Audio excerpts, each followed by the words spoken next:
नमस्कार। सरल आयुर्वेद की इस श्रेणी में वैद्य निकुल पटेल आपका हार्दिक स्वागत करते हैं। इस श्रेणी के माध्यम से हम आयुर्वेद के सूक्ष्म तत्वज्ञान को, सूक्ष्म तत्वों को, उसके मूलभूत सिद्धांत को, बेसिक प्रिंसिपल को हम समझने की कोशिश कर रहे हैं। आयुर्वेद जो विज्ञान है वो कितना सूक्ष्म है, कितना एप्रोप्रिएट है, कितना साइंटिफिक है, अगर उसके मूलभूत सिद्धांत को नहीं समझेंगे तो हमको ध्यान में नहीं आएगा। इसीलिए इस श्रेणी में हमने एक के बाद एक एक तत्वों को समझते समझते आगे बढ़ने का प्रयास किया है। आशा है कि आप भी इसको अच्छी तरह के समझने की कोशिश करते रहेंगे, बहुत ही सरल भाषा में। और हमारे व्यावहारिक जो हमारे आसपास के जो दृष्टांत है वो समझते समझते हम आयुर्वेद के मूलभूत सिद्धांतों को सूक्ष्म स्वरूप से समझने की कोशिश इस श्रेणी में कर रहे हैं। आप इसको एंजॉय करो। जो कुछ भी प्रश्न है आप हमारे ईमेल एड्रेस पर और या हमारे व्हाट्सएप पे या इस वीडियो के कमेंट्स में आप हमें भेज सकते हैं। हम आपका प्रत्युत्तर देने की यथासंभव जल्द से जल्द प्रयास करेंगे और आगे के वीडियो में देखते हैं कि आगे क्या है।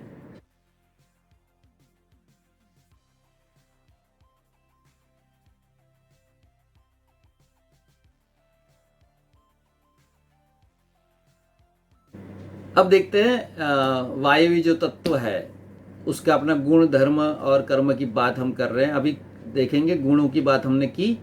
अभी हम देखते हैं वायवी तत्व है उसका धर्म क्या है। उसका धर्म हमने देखे थे कि स्पर्श। तो यहाँ पर एक ऐड होता है, मतलब आगे का और यहाँ पर तो शब्द और स्पर्श ये उसका धर्म है। तो उसकी अनुभूति कैसे होती है? तो अनुभूति होती है शब्द से और स्पर्श से। तो शब्द और स्पर्श दोनों साथ में जहां जहां पर रहते हैं वहां वायवी तत्व प्रधानता है, वो हमें समझना चाहिए। जैसे समझ लो कि सूखे पत्ते हैं, तो सूखे पत्ते हैं वहां शब्द भी है, और उस सूखे पत्ते को अगर हम सब स्पर्श करते हैं वहां रुक्षता लगती है, मतलब ड्राइनेस लगती है, तो वो वहां पर वायवी तत्व है। पापड़ है, मुरमुरे, ममरा है, खाखरा है, समुद्र फैन है, ये सारे वायवी के शब्द और स्पर्श दोनों है। अगर उसको आवाज आती है, जो जहां पर खालीपन है और जहां पर रुक्षता है, मतलब उसमें पानी का जलियांश बिल्कुल नहीं है, तो जलियांश बिल्कुल नहीं तो रुक्षता आएगी और वहां आवाज भी आएगी।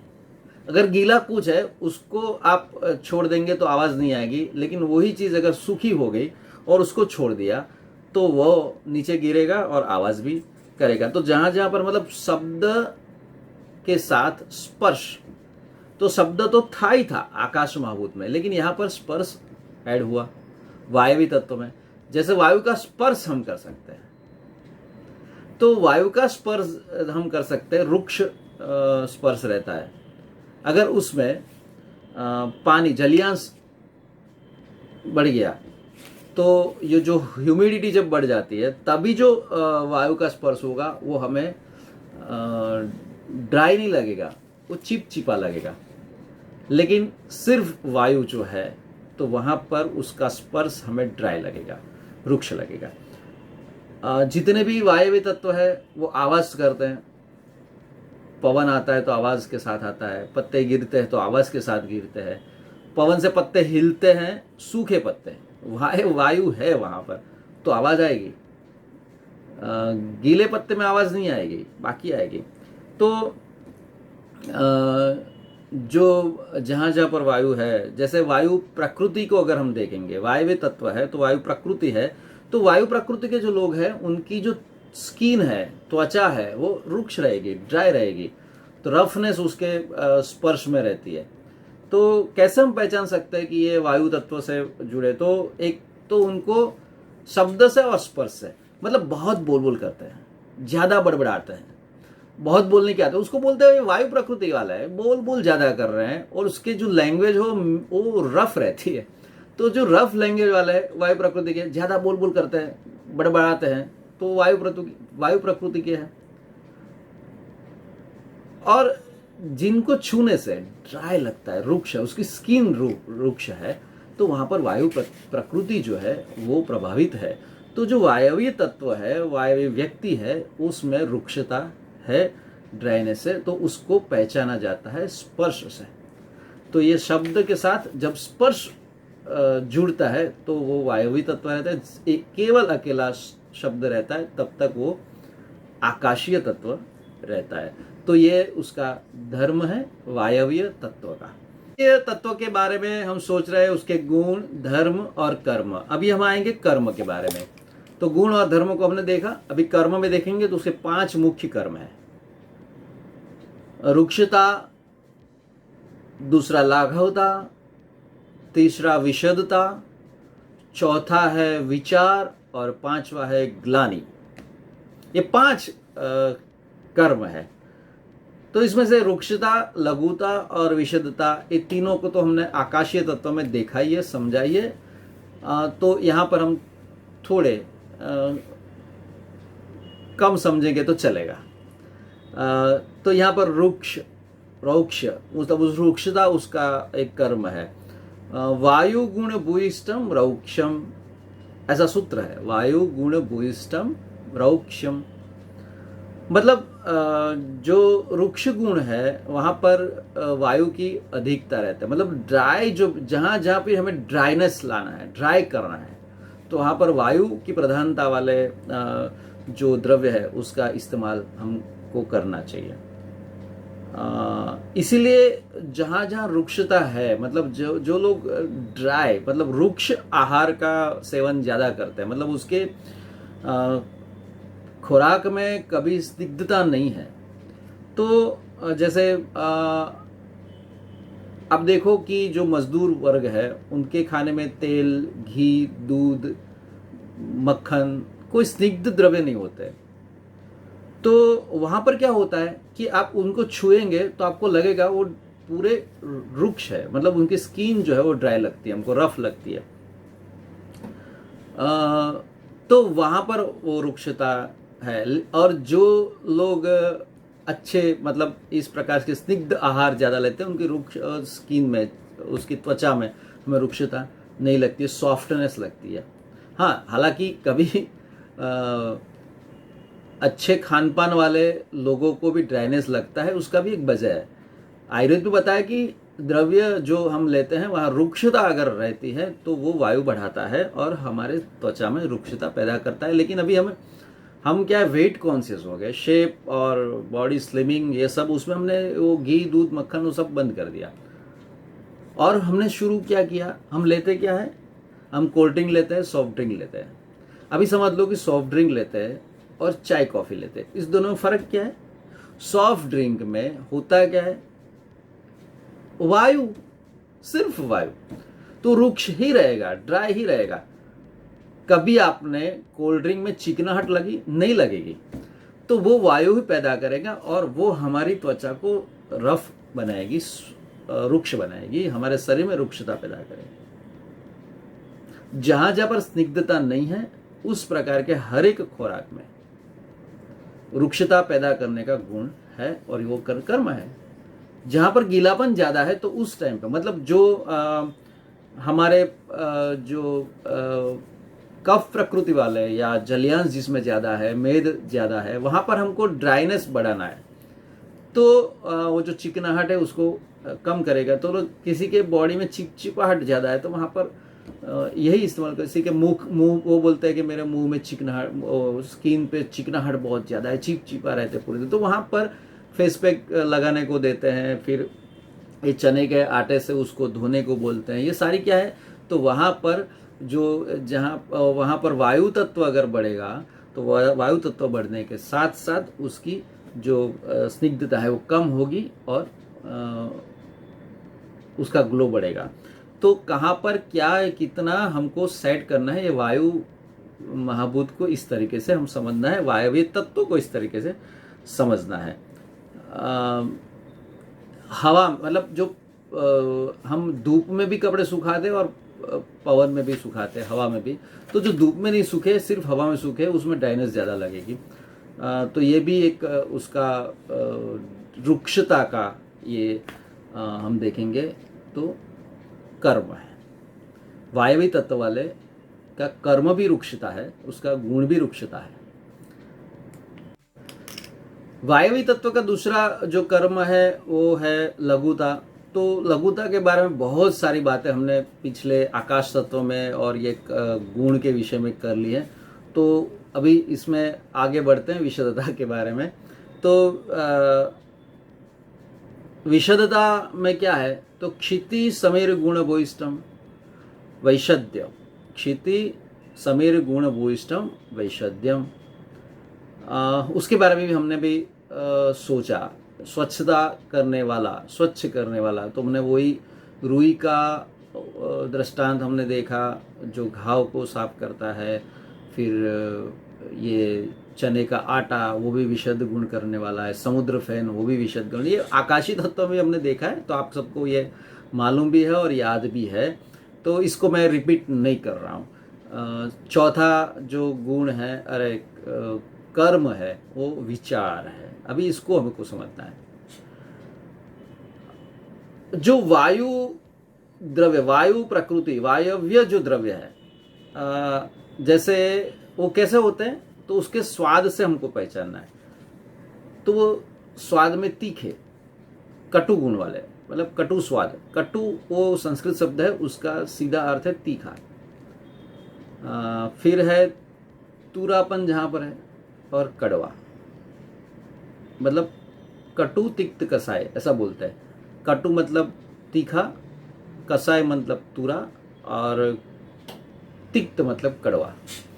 ये जो तीन जो स्वाद वाले जितने भी द्रव्य है, जितने भी औषध है, जितने भी आहार है, वो सब वायवीय तत्व वाले हैं, क्योंकि उनका जो गुण है वो रुक्ष है, विशद है। वहाँ पर चांचल्य है, क्योंकि सर्व शरीर स्पंदनम वो हमने उसमें देखा, तो चांचल्य है। तो देखो, सबसे पहला नियम हमको मालूम है, जैसा अन्न वैसा मन। तो अगर वायवी तत्व वाले द्रव्य का सेवन अगर हम ज़्यादा करते हैं, वायु प्रधान आहार का और विहार का अगर सेवन हम ज़्यादा करते हैं, तो वहाँ पर वायु की प्रधानता रहती है। और ये वायु अगर बढ़ेगा तो फिर क्या होगा, तो वायु जो है उसका जो गुण क्या है, तो वायु नॉर्मली अपने जो विज्ञान का जो नियम है, तो उसमें जो लघुता है, वो लघुता होने के कारण वो सीधा ऊपर की ओर चलता है। अभी समझ लो, यहाँ पर एक कॉम्प्लिकेटेड बॉडी जो वैसे कॉम्प्लिकेटेड नहीं बोल सकते, यूनिक बोल सकते हैं। सभी चीज़ संसार के नियम से चलता है, वो सही है या नहीं। समझ लो कि हमको अगर वायु बढ़ता है तो एक होता है अनुलोम, मतलब ऊपर से नीचे की तरफ जाता है, और दूसरा होता है प्रतिलोम, तो नीचे से ऊपर की तरफ, उसको प्रतिलोम बोलते हैं। अभी हम सबको समझ है कि वायु वो अनुलोम होना चाहिए, मतलब जब गैस बनती है तो गैस ऊपर से आएगी तो अच्छा नहीं लगेगा, वो नीचे से अपान वायु बढ़नी चाहिए, मतलब नीचे की गुदा द्वार से वो निकलनी चाहिए। तो वो, लेकिन गुरुत्वाकर्षण का अगर नियम देखें, विज्ञान का नियम देखें, तो वायु ऊपर चढ़ती है, तो फोर्सफुली वो नीचे से निकलती है। अगर वो फोर्स कम हो गया तो ऊपर बढ़ेगी।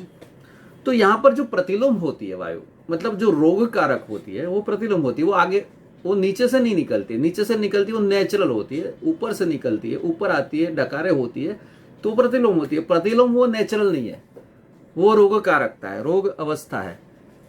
तो वो क्या होता है, तो वो प्रतिलोम होती है, मतलब ऊपर की ओर जाती है। फिर वहां पर सब, मतलब अपान वायु, उदान वायु और प्राण वायु तीनों उल्टा होता है। वो जो नीचे की तरफ जाने वाले वो उल्टा हो जाते हैं, तो उनकी जो गति है वो उल्टी हो जाती है। तो उल्टी होने के कारण, मतलब प्रतिलोम होने के कारण, हमारे जो मन जो है, जो उसका काम विचार का है, उसके ऊपर वो प्रेशर करता है। साथ साथ तर्पक कफ जो है, वो हम आगे सब जो वायु पित्त कफ के 5 जो भेद है उसको जो समझेंगे तब आपको ध्यान में आएगा। लेकिन वहाँ पर तर्पक कफ को सुखा देता है और वायु अपना खुद वहाँ पर स्थान जमा लेता है, और उसके कारण हमारे विचारों पर एक वायु का प्रभाव बढ़ जाता है, और जिसको हम बोलते हैं विचार वायु हो गया। फिर नींद नहीं आना, ज़्यादा विचार आना, विचार चालू चालू रहना, ये सारी बातें वायु का है। अगर कोई सोचता नहीं है, बहुत कफ वाला है ना, वो कोई सोचेगा ना, वैसे ही पड़ा रहेगा, उसको कुछ फर्क नहीं पड़ता है। लेकिन वहाँ पर थोड़ा वायु बढ़ेगा तो वो एक्टिव हो जाएगा। तो कफ वहाँ कम होना चाहिए, लेकिन ज़्यादा कफ कम हो गया तो विचार जो आते हैं, मतलब एक प्राकृतिक स्वरूप से अगर वायु वहाँ रहता है तो विचार आते हैं, सोचते हैं, सोच चलती, मतलब दिमाग चलता है। अगर यही चीज़ को बढ़ावा मिल गया तो फिर वो ओवर रिएक्टिव हो जाता है, तो जिसको बोलते हैं विचार वायु। फिर उसमें अगर वो बढ़ जाता है तो हमें उन्माद हो जाता है, मतलब पागलपन भी हो जाता है और नींद भी नहीं आती है। तो उसको वायु पित्त कफ का जहाँ पर बैलेंस है तो वो सब ठीक है, लेकिन अगर ये बैलेंस बिगड़ता है तो वहाँ पर वायु बढ़ता है, वायु की वृद्धि होती है और कफ की कमी हो जाती है, वो सुखा देता है, तो फिर ये सारी बातें होती है। तो ये वायु का विचार के साथ जुड़ा हुआ कर्म है। तो विचार लाने का जो कर्म है वो वायु का है, लेकिन वो कंट्रोल में आना चाहिए। ऐसे ही काम है, राग द्वेष ईर्ष्या, ये जो सब गुण हैं, वो गुण भी विचार के साथ जुड़े हुए हैं। तो वो भी अगर डिस्टर्ब होते हैं तो फिर वो कुछ ना कुछ प्रॉब्लम्स खड़े होते हैं हमारे दिमाग में। तो फिर ये विचार में वायु का कंट्रोल, अगर विचार वायु हो जाता है तो इसलिए बोलते ही हम उसको विचार वायु, क्योंकि वायु और विचार दोनों मिक्स हो गए, बढ़ गए, अपना रास्ता भटक गए, कंट्रोल में नहीं है, तो फिर उसको कंट्रोल में करना पड़ता है। वायु जैसे आयु, हमारी जो बचपन है, युवावस्था है और वृद्धावस्था है। तो बचपन में कफ प्रकृति ज़्यादा रहती है, युवावस्था में पित्त ज़्यादा रहता है और वृद्धावस्था में वायु ज़्यादा रहता है। तो हमको मालूम है कि जो वृद्ध लोग हैं, उम्र वाले लोग हैं, वो सोचते रहते, पूरे दिन सोचना सोचना सोचना चालू रहता है। तो ये क्यों है? वो वायु के हिसाब से, क्योंकि उनकी वय के हिसाब से जो प्रकृति बनती है वो वायु प्रधानता वाली बनती है, इसलिए उनका सोचना चालू ही रहता है और इतना सोचते हैं कि जिसके कारण कभी कभी उनको डिप्रेशन आता है और कभी वो हमको भी डिप्रेशन में ला देते हैं। तो ये वायु का प्राकृतिक स्वरूप है, उसको हम समझ रहे थे। वायवीय तत्व का जो कर्म है, उसमें विचार का जो कर्म है उसको हमने देखा। अभी सोच रहे हैं वायवीय जो तत्व है उसका जो आगे का कर्म है वो ग्लानि। तो ग्लानि कब होती है? रजोगुण और विचार ये दोनों साथ में आते हैं तो एक्टिवनेस बढ़ जाती है। सत्वगुण और विचार ये दोनों साथ में आते हैं तो कंट्रोल होता है। जहां पर सत्वगुण नहीं है, सत्वगुण नहीं है और रजोगुण और वायुगुण जब मिक्स होते हैं तभी ग्लानि आती है। क्योंकि रजोगुण है वो वायु से बढ़ता है, क्योंकि वो एक्टिवनेस का द्योतक है, और जहां पर रजोगुण है वहां पर दुख है, परेशानी है, ग्लानि है। अगर वायु और रजोगुण दोनों बढ़ गए तो फिर वहां पर ग्लानि आनी ही आनी है, दुख होने ही होना है। तो ये सबसे महत्वपूर्ण है। तो यहाँ पर डिफरेंस क्या है वही हमको देखना है। आकाशीय तत्व है, वहां पर सात्विकता है और मृदुता है। वायवीय तत्व है, वहां पर रुक्षता है और रजोगुण है। तो जहां पर मृदुता है वहां सात्विकता है और प्रसन्नता भी है, तो वो आकाशीय तत्व है। जहां पर रुक्षता है, ग्लानि है, रजोगुण है, वो वायवी तत्व है। तो वहाँ पर वायु के रुक्षता के कारण या और रजोगुण के कारण हमारी एक्टिवनेस बढ़ती है, इतना एक्टिवनेस भी होती है और ओवर एक्टिवनेस भी होती है। तो फिर वहाँ दूसरों के प्रति एक राग बनेगा, द्वेष बनेगा, ईर्ष्या होगी। ये सारे जो